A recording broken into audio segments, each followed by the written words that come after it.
Cerita novel Perintah Kaisar Naga bab selanjutnya. Ojo lali subrek, like and comment ya, yuk gasken. Kaisar Lin, aku di sini untuk membantumu. Pada saat ini, Taois Wuji datang bergegas, memegang kepala hantu tua berambut merah di tangannya. Melihat Taois Wuji datang, Lin Chong menghela napas lega. Dia tahu bahwa jika pertarungan dilanjutkan, dia tidak akan mampu bertahan. Pertarungan terus-menerus telah menghabiskan sebagian besar tenaganya.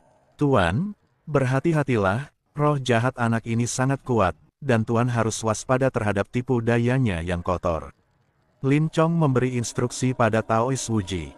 Saya mengerti. Taois Wuji mengangguk. Tuan Muda Ming telah menunggu kesempatan untuk melelahkan dirinya.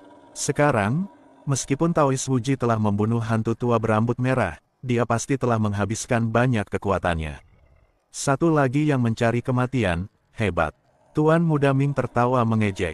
Mengenai kematian hantu tua berambut merah, Tuan Muda Ming tidak peduli sama sekali. Mereka hanyalah pelayan dari 4 alam bawah. Jika mereka mati, ya mati saja. Tidak ada yang perlu disesali. Taois Wuji memegang pengocok di tangannya dan mulai bertarung dengan mayat-mayat jahat itu. Namun, begitu pertarungan dimulai, Taois Wuji juga merasa kelelahan, karena mayat jahat lawan memang terlalu kuat, dan jumlahnya terlalu banyak. Pendeta Tao Wuji hanya bisa menggertakkan giginya dan bertahan. Tuan Muda Ming berdiri di atas kapal tulang, memperhatikan semuanya dengan tenang. Dia bisa saja menunggu sampai semua orang kelelahan lalu membunuh mereka satu persatu, seperti kucing yang bermain dengan tikus. Tikus tidak akan dimakan sampai ia kelelahan. Tuan Chen, kami sudah sampai. Li Chunfeng dan Nan Batian juga datang. Meskipun mereka sedikit malu, mereka juga membunuh hantu tua berjubah merah dan hantu tua berwajah merah. Kalian berdua harus pergi dan membantu Taois Wuji dan mencoba bertahan sedikit lebih lama. Chen Ping berkata kepada Li Chunfeng dan Nan Batian. Keduanya mengangguk dan langsung bergabung dalam pertempuran. Dengan tambahan kedua orang ini, Taois Wuji langsung menghilangkan banyak tekanan, tetapi masih terlalu sulit bagi mereka bertiga untuk menang. Mereka bertiga baru saja mengalami pertempuran hebat, dan sekarang agak sulit bagi mereka untuk melawan zombie jahat ini. Di sisi lain, Tuan Muda Ming memandang semua orang dengan senyuman di wajahnya. Dia belum bertindak. Jika Tuan Muda Ming ini bergerak, Taois Wuji dan yang lainnya pasti langsung kalah. Chen Ping menggertakkan giginya dan berusaha sekuat tenaga berlatih teknik konsentrasi pikiran agar cepat pulih. Dia selalu berpikir bahwa dengan kota matahari bulan dan merekrut Li Chunfeng dan Nan Batian, dia akan menjadi tak terkalahkan di dunia para dewa dan manusia. Tapi sekarang, menghadapi keempat dunia bawah ini sudah sangat sulit. Bagaimana dengan Sekte Huofen? Chen Ping pusing memikirkannya saja. Dengan kemampuannya saat ini, bisakah dia menyelamatkan pemimpin Sekte Pemurnian dari Sekte Huofen, yang merupakan nomor 1 di alam surga dan manusia? Perkelahian masih terjadi dan Wu Wanglen berada di ambang kehancuran. Kalau saja tidak ada tangga menuju surga yang menopangnya, tanah Wu Wang pasti sudah hancur dan lenyap sejak lama.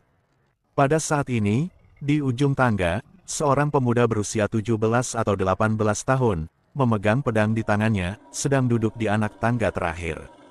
Di belakang pemuda itu, ada seorang lelaki tua berambut putih dengan senyuman di wajahnya, kekuatan surga melonjak di sekelilingnya. Tuan, orang-orang ini tidak memasuki tangga surgawi untuk berlatih, tetapi malah mulai bertarung satu sama lain. Mereka menghancurkan tangga surgawi, apa yang harus kita lakukan? Pemuda itu bertanya pada lelaki tua itu. Jangan khawatir, mereka tidak bisa dihancurkan. Setelah waktu ini, aku tidak akan menerima lagi para kultivator dari alam surgawi. Mereka adalah sekelompok orang bodoh. Biarkan mereka berkultivasi dan naik ke tingkatan mereka sendiri. Orang tua itu menggelengkan kepalanya sedikit kecewa. Orang bernama Master Ming itu terlalu sok penting. Aku ingin memberinya pelajaran. Pemuda itu juga sangat tidak senang dengan Tuan Muda Ming. Tidak, lelaki tua itu buru-buru menghentikannya. Tuan, apakah Anda juga takut dengan 4 alam baka? Pemuda itu bertanya dengan bingung. 4 dunia bawah tidak ada apa-apanya. Aku bisa menghancurkan mereka hanya dengan satu tarikan napas. Orang tua itu tampak meremehkan, lalu melirik Chen Ping dan berkata, pemuda bermarga Chen itu tidak bisa dianggap enteng. Jika dia naik ke surga, aku akan melepaskannya. Anak laki-laki. Pada saat ini, pertempuran di negeri Wuwang masih berlangsung, dan kedua belah pihak tampaknya haus darah. Saat Chen Ping sedang dalam masa pemulihan, ada banyak mata yang menatapnya dengan niat jahat, bagaikan binatang buas yang memata-matai mangsanya secara rahasia. Chen Ping tahu bahwa orang-orang ini sedang menatap busur Raja Ilahinya. Begitu pihakmu menunjukkan tanda-tanda kekalahan, sekelompok orang akan langsung mengerumunimu. Chen Ping, kamu baik-baik saja. Yun Li muncul dan keluar dari tangga. Ketika dia melihat kekuatan Chen Ping terus pulih, dia berkata dengan panik. Kau tidak bisa mati. Bagaimana keadaanmu di tangga itu? Chen Ping bertanya. Oh, jangan bahas itu. Dunia di dalam tangga telah berubah. Rumah abadi telah hilang. Aku bertahan di lantai 4 sampai sekarang, dan tidak ada cara untuk melewatinya, jadi aku keluar. Yun Li mendesah. Kakak Yun Li, lindungi aku dulu.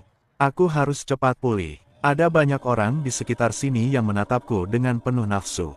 Chen Ping meminta Yun Li untuk melindunginya.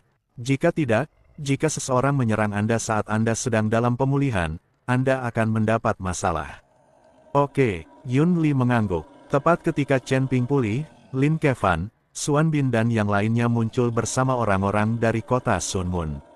Mereka mengikuti Lian Sanmen dalam bertarung melawan keluarga Huo dan awalnya berada di posisi unggul. Namun, tindakan 8 pendekar pedang Gunung Iblis membuat pihak kota Matahari dan Bulan langsung merasakan tekanan.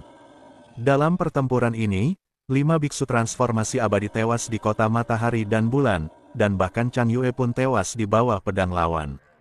Namun, Lian Sanmen dan keluarga Huo tidak jauh lebih baik, dan mereka juga kehilangan banyak guru. Chen Ping memandang Lin Kevan dan yang lainnya, yang hampir semuanya terluka, dan matanya penuh amarah. 4 istana Hades, 3 gerbang, keluarga Huo. Dia ingin membuat kekuatan ini menghilang dari dunia surga dan manusia selamanya. Di depan dada Chen Ping, kristal naga mulai memancarkan cahaya yang menyilaukan, dan teknik jantung konsentrasi mencapai tingkat yang gila. Semua energi yang dapat diserap di seluruh tanah Wuwang mengalir ke tubuh Chen Ping. Bahkan tangga menuju surga, yang tadinya kokoh seperti batu, bergetar sedikit pada saat ini. Mata Chen Ping berubah menjadi merah darah. Setelah raungan marah, langit dan bumi Wuwang Len langsung tertutup oleh awan gelap. Setelah melihat pemandangan mengerikan ini, semua orang berhenti. Apa ini? Awan petir. Mungkinkah Tuan Chen akan menerobos lagi? Li Chunfeng menatap awan gelap yang menutupi langit dengan heran, perasaannya luar biasa.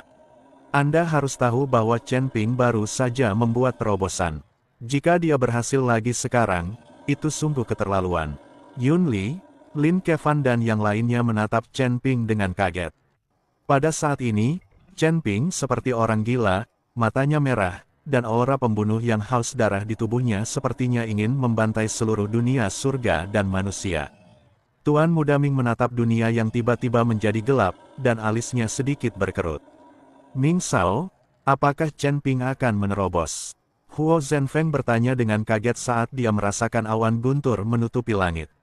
Awan petir yang mengerikan. Bagaimana mungkin awan petir seperti ini bisa memicu terobosan seorang kultivator Mahayana? Qian Xiaohan juga terkejut. Ming Sao tidak berbicara, tetapi menatap Qian Xiaohan dan Huo Zhenfeng. Apakah kalian masih memiliki kekuatan untuk bertarung? Kedua pria itu saling memandang dengan ekspresi canggung. Mereka juga kehilangan banyak ahli dalam pertempuran dengan Sun Moon City. Jika 8 pendekar pedang Gunung Iblis tidak bergabung dengan mereka, kerugian mereka pasti akan semakin besar. Sekarang setelah pertempuran besar, semua orang berada dalam kondisi lemah. Melihat pertempuran mengerikan di hadapan mereka, jika mereka ikut serta, mereka mungkin akan mati hanya dalam beberapa ronde. Ming Sao, meskipun aku tidak bisa bertarung lagi sekarang, aku bersedia memanggil leluhur keluarga Huo dan bertarung untukmu dengan seluruh kekuatanku. Huo Zhenfeng berkata. Tuan Muda Ming mengangguk puas, dan dengan lambaian tangannya, sekantong besar batu peri muncul di depan Huo Zhenfeng.